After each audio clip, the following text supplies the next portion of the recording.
Virtual reality and augmented reality. They kind of sound like something you need a drug counselor to get through, don't they? But in fact, they're the hottest two technologies going these days.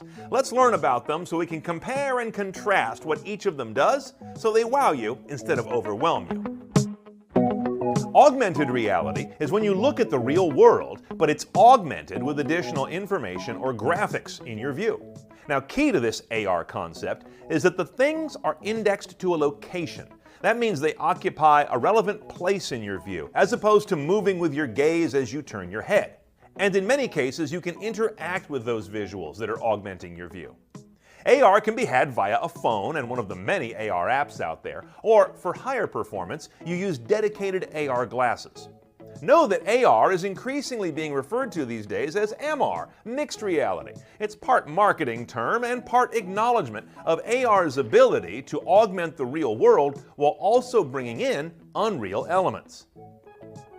Glasses that augment your view without being indexed to a location and space are better referred to as connected head-up displays. Now, Google Glass was the infamous standard bearer of that sector, but more recently, Vuzix has shown their pending Blade, an impressive set of head-mounted displays that include integration of Amazon Alexa to help you drive what's displayed via voice.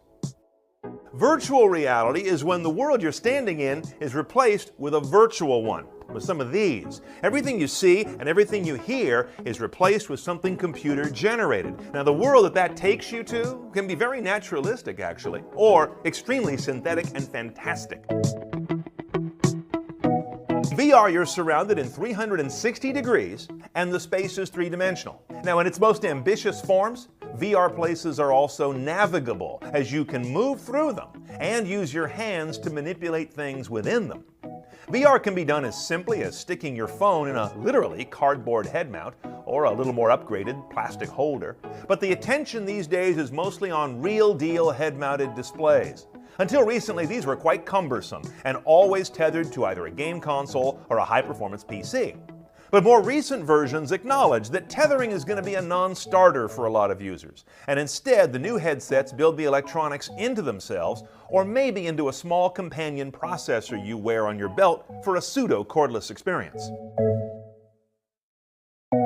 The bottom line on AR or VR is that you really have to experience it to understand it and appreciate it. It's very hard to read an article or look at a video like this and understand the impact of these. They aren't like a lot of other technologies. The good news is you've got plenty of time. Both of these are pretty green and have a long way to go before they hopefully merge into a pretty smooth continuum of ability.